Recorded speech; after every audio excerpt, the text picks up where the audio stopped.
Bismillahirrahmanirrahim. Assalamualaikum warahmatullahi wabarakatuh. Waalaikumsalam warahmatullahi wabarakatuh.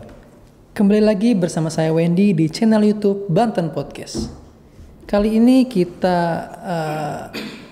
ada di program acara kajian Kitab Kuning bersama PCNU Kota Serang. Dan saya sudah kedatangan tamu. Beliau adalah Ustadz Asep Al-Tohilah. Assalamualaikum Ustadz. Waalaikumsalam warahmatullahi wabarakatuh. Gimana kabarnya Ustadz? Baik. Alhamdulillah. Ustadz, kalau kita berbicara Kitab Kuning, itu kan banyak pembahasan Ustadz ya. Nah sebenarnya kita ini akan membahas mengenai ilmu arut lah. Yang mana ilmu arut ini adalah salah satu dari 12 ilmu, fan-fan ilmu yang terkandung di Kitab Kuning. Yang mana tentunya ilmu ini harus kita pelajari Ustadz ya. Atau sering kita sebut itu ilmu arut itu adalah seni. Sebenarnya kalau menurut Ustadz nih, ilmu arut itu apa aja sih Ustadz? Ya kalau ilmu arut itu bahasanya seputar seni yang ada referensinya dan kemudian di dalamnya mengandung kaidah-kaidah tertentu. Sehingga kalau kita hendak membuat syairan dari bahasa Arab tidak keluar dari ketentuan itu. Gitu. Berarti ini memang seni dan syair itu ya Ustadz ya? Ya, ya syair itu kan merupakan salah satu seni dan itu sudah sangat tua sekali umurnya. Dan sejarahnya sendiri Ustadz udah mungkin di zaman Nabi juga udah ada Ustadz ya? Yang lebih terkenal lagi pada zaman Imri'il Qais itu, yang kemudian kita pernah mendengar mungkin cerita yang 1001 malam itu. Itu. Oh itu Ustadz ya. Imri'il Qais itu kan penyair ulung ya di zamannya gitu. Mungkin sebagian pemirsa sudah pada tahu cerita tentang Qais dengan Laila itu kan. Ya asli namanya adalah Imri'il Qais karena ia pernah jatuh cinta kepada seorang wanita. Tapi kemudian tidak pernah dituangkan. Jadi ia mungkin salah satu penganut the silent love mungkin. Cinta dalam diam. Jadi kasihan juga ya. Iya benar-benar. Ketika tidak dituangkan, ya Laila nggak tahu apa yang menjadi isi hati Qais gitu. Dan ketika mereka harus dipisahkan oleh keluarganya lantaran beda kabilah, Laila pergi dengan kabilah keluarganya. Qais juga tetap dengan kabilahnya di sini sehingga mereka terpisah dan tahu sendiri bagaimana perasaan dua hati yang sedang jatuh cinta dan tidak saling mengungkapkan namun kemudian dipisahkan oleh keadaan. Sakitnya tuh di sana ya. Nggak di sini, di sana. Jangankan dulu, sekarang juga mungkin anak muda begitu Ustadz ya. Ya. Bahkan saya pun kalau memendam perasaan ya begitu sakit, begitu nyesek. Ya. Mungkin Ustadz ngerasain juga. Sering.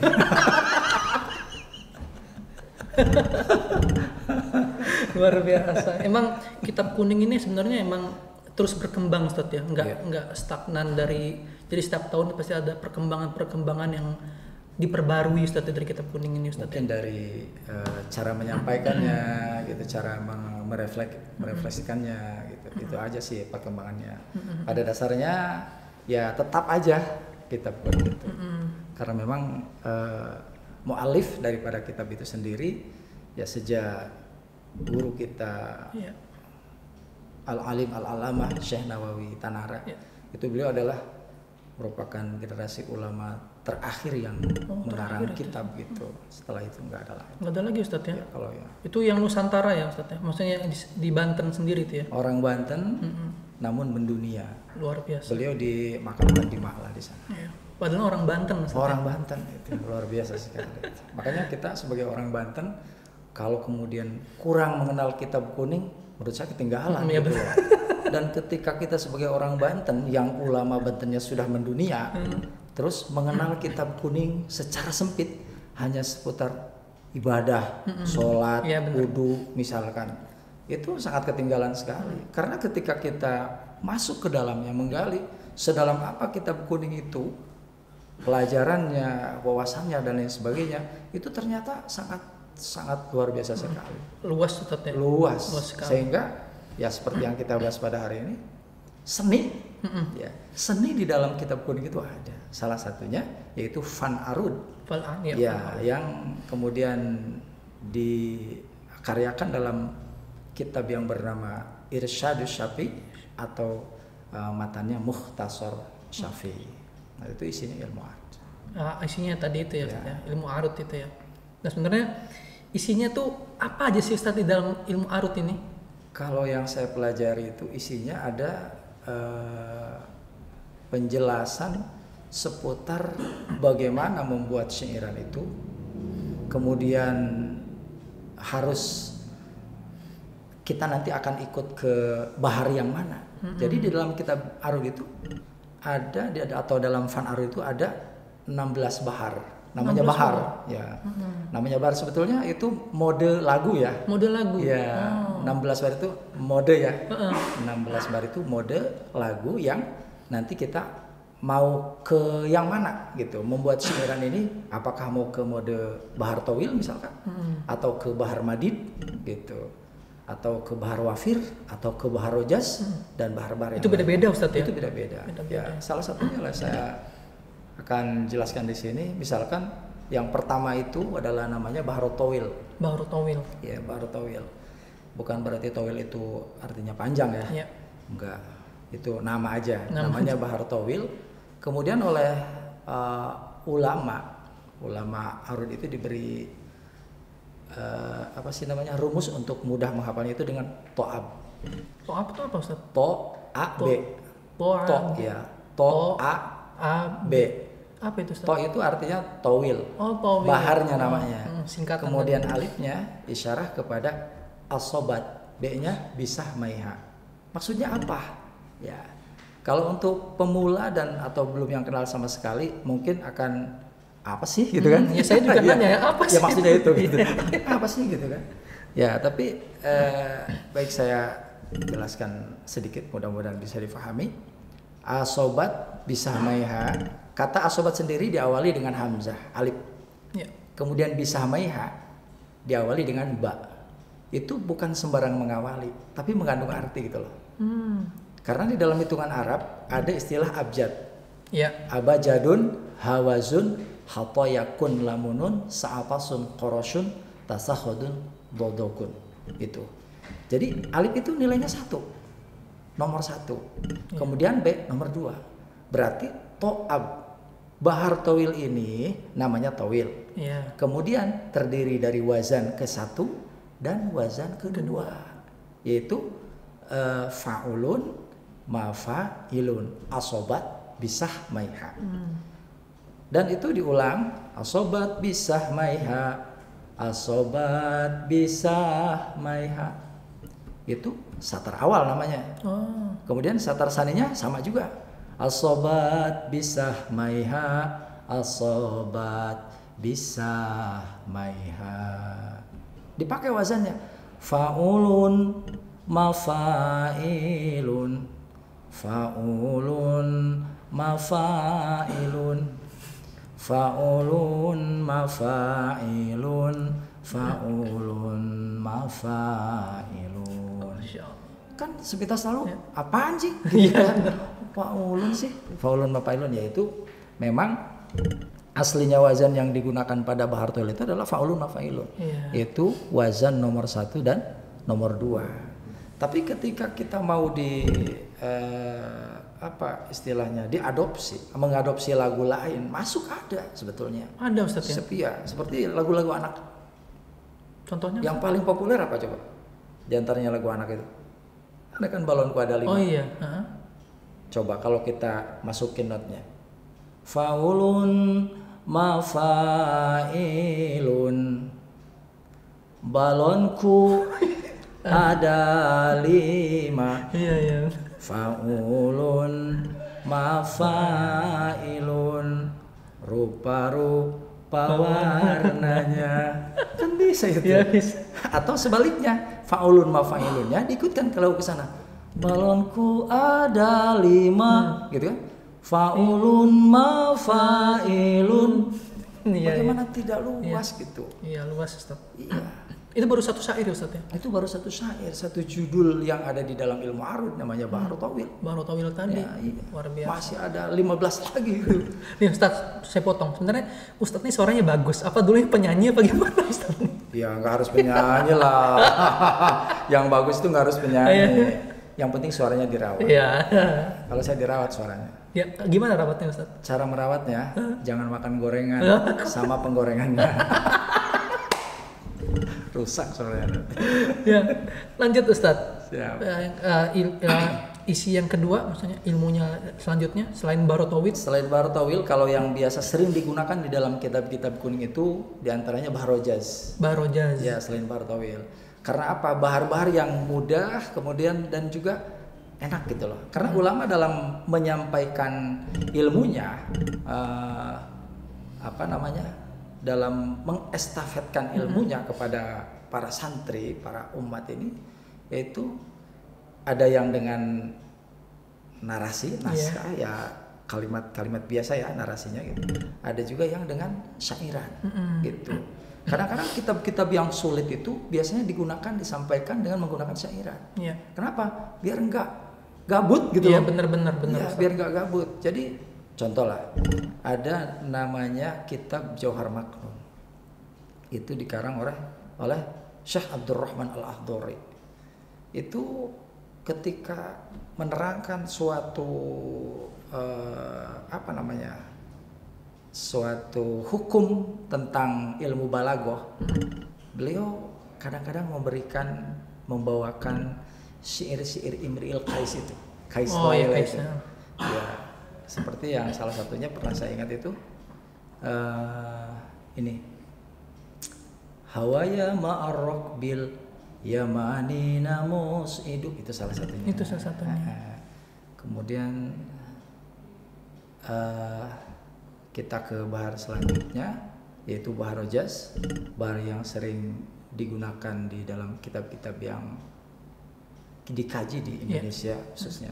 Nah, yang menggunakan Bahrojaz ini itu kitab Alfiyah Ibnu Malik. Alfiyah Ibnu Malik yang dikarang oleh Syekh Jamaluddin bin Abdullah bin Malik. Itu menggunakan Bahrojaz. Bahrojaz itu mustaf'ilun wazannya. Ya, mustaf'ilun 6 kali. Mustaf'ilun, mustaf'ilun. Sama enggak dengan tawil? Sama. Beda Ustaz. Mustaf'ilun, syairnya beda.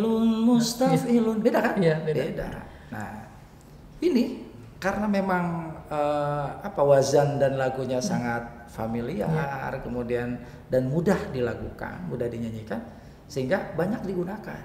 Gitu. Ya, siapapun ya yang orang yang punya produk pasti ingin produknya laku. Kalau produknya pengen laku, maka dia harus bikin produk yang enak. Kalau makanan, benar. Kalau baju, pakaian yang nyaman, gitu, dan lain sebagainya. Maka ketika ulama membuat sebuah karangan, ya bagaimana karangan ini diminati agar banyak yang mengkajinya, sehingga ada royalti ya, ada benar.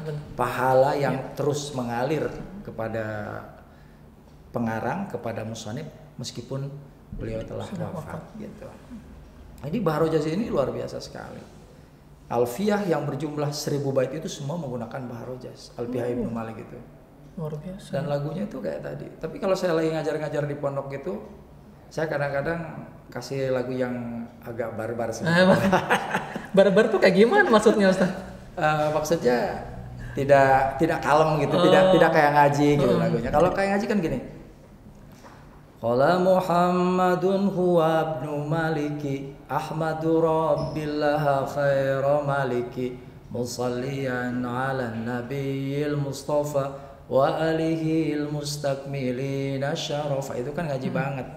Tapi ketika mereka suntuk, kita kasih lagu itu, udah makin malah nyenyak tidurnya. Maka gimana caranya nih biar mereka semangatnya bangkit, itu kantuknya hilang. Kadang saya pakai lagu-lagu yang kayak tadi tuh, kita ambil lagunya, kita ambil nadanya, tapi syairannya tetap bahasa Arab. Ya kayak tadi contohnya balon kue tadi ya Ustaz ya. Kalau bahasa Jawa itu kan ada yang begini.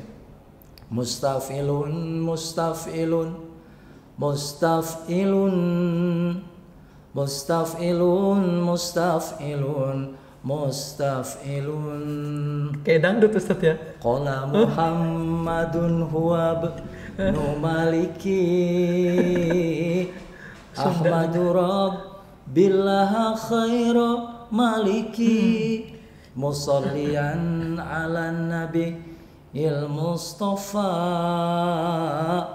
wa alihil mustakmili nasyarafa.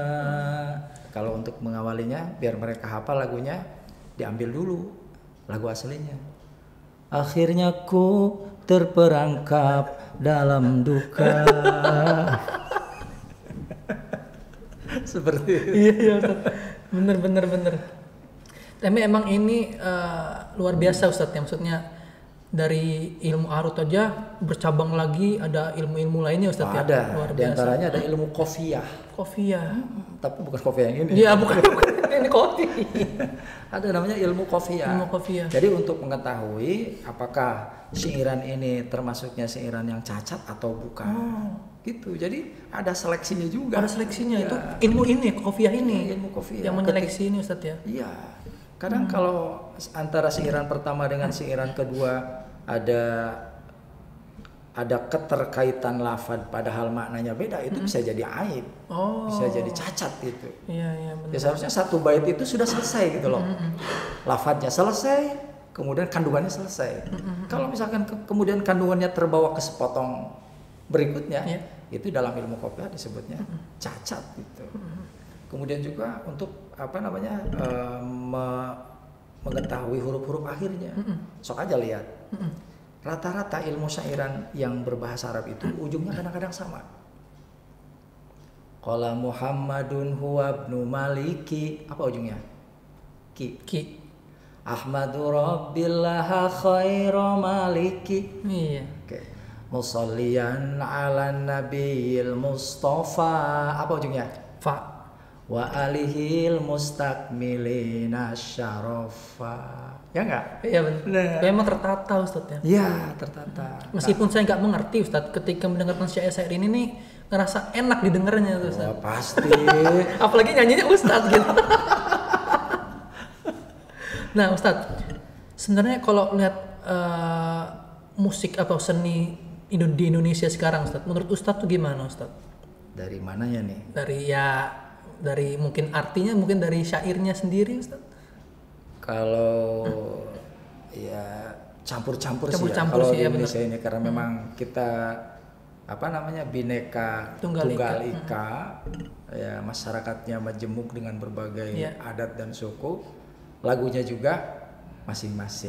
Ini kan ketika kita sedang berbicara seni dalam konteks bahasa Arab. Mungkin ketika ada seni dalam konteks bahasa Indonesia, kemudian juga Indonesia semakin dikerucutkan lagi daerah, gitu kan.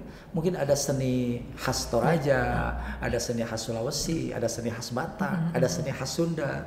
Kayak lagu-lagu dulu Sumbang kayak gitu kan. Iya, benar. Itu sudah lain cerita. Ya, masing-masing mempunyai kaidah yang juga harus diikuti ketika kita mau membuat syair Sunda, ya imamnya ke kaidah Sunda. Ketika mau syairnya bahasa Indonesia, ya bahasa Indonesia. Dan ini khusus bahasa Arab. Karena dalam kesempatan ini kita sedang membicarakan kitab kuning yang notabene berbahasa Arab. Gitu. Tapi sebenarnya karena emang kita ini bener Ustadz bilang tadi, kita bineka tunggal ika Ustadz ya. Jadi emang ya udah itu emang masing-masing ya Ustadz. Iya, masing-masing. Tidak harus menjadikan sebuah perpecahan. Kalau saya melihat ke taman gitu ya, ketika kita melihat bunga yang warna-warni, ada merah, hijau, kuning, justru dengan perbedaan itu kita menjadi indah. Selama mereka akur. Iya, benar. Gitu. Ya jadi indah. Kalau satu warna aja kadang kita bosan loh. Ya, bener sih Ustadz. Merah aja gitu. Kalau warna-warni itu lumayan bagus juga. Nah sebenarnya Ustadz, terus kalau misalkan sebenarnya memakai alat musik itu diperbolehkan nggak sih Ustadz? Kalau itu ini bukan menyudutkan Ustadz yang ya, tapi ini sebagai pembelajaran saja. Itu saya tidak bisa berkomentar ya, gitu. Karena termasuk ke dalam khilafiyah. Ya. Ada yang memperbolehkan, ada juga yang tidak, gitu. Jadi emang ada ulama yang berpendapat berbeda Ustadz ya? Ya, ada yang karena memang fikih itu berbeda. Ya, berbeda. Jadi nggak bisa kita menjudge ini nggak boleh, ini boleh gitu Ustadz. Iya, dari dulu juga udah ada 4 madhab. Iya benar. Yang masyhur ya. Nah dari sana aja udah ada kelihatan perbedaan. Itu dari satu madhab aja bisa berbeda-beda. Iya benar. Itu isinya. Tapi itu recommended. Gitu. Ya sama aja mungkin kayak rokok juga Ustadz ya. Mungkin ada ulama yang memperbolehkan, ada yang enggak. Jadi itu emang ya kita mau ngikut yang mana aja gitu. Yang penting enggak ini Ustadz ya. Tergantung alasan. Iya benar. Gitu.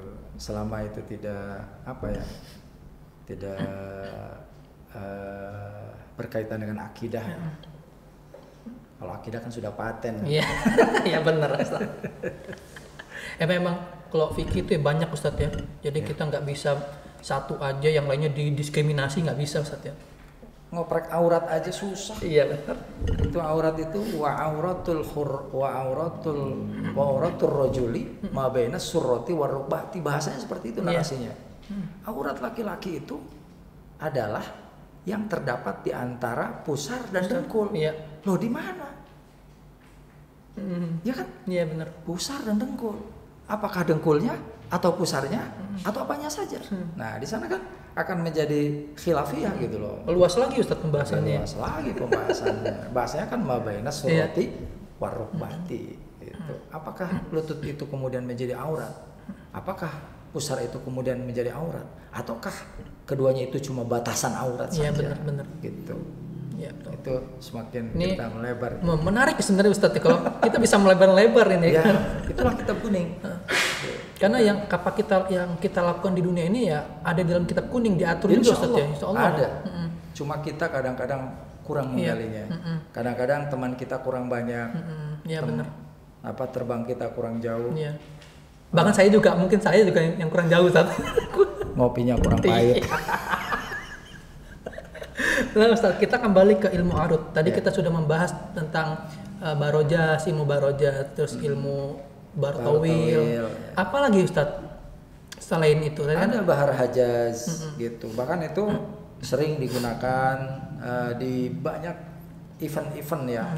Event-event penting seperti pelantikan, pernikahan dan lain sebagainya. Karena bahar hajaz itu memang juga familiar dan mudah dilantunkan gitu. Yang tadi Ustadz contohkan tadi ya? Ini beda. Kalau tadi rojaz kan, tawil rojaz. Sekarang saya contohkan yang hajaz. Hajaz itu wazannya itu mafa'ilun. Mafa'ilun 4 kali. Mafa'ilun. Gitu. Kalau lagu yang sering dipakainya itu Sholatullah. Itu bahar hajaz. Itu bahar hajaz. Salatullah salamullah ala Taha Rasulillah, gitu kan? Iya betul. Mafa'ilun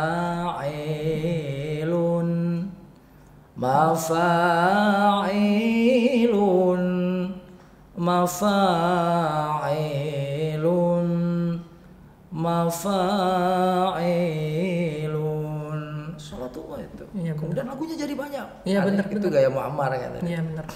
Ada yang Sholatullah salamullah ala Taha Rasulillah. Ada yang begitu kan? Bermacam-macam lagunya. Benar. Biar nggak bosan. Iya, jangan satu aja kayak Ustadz tadi kan. Nggak bosan, nggak satu aja pilihannya. Iya. Kalau istri mah harus satu. Oh iya.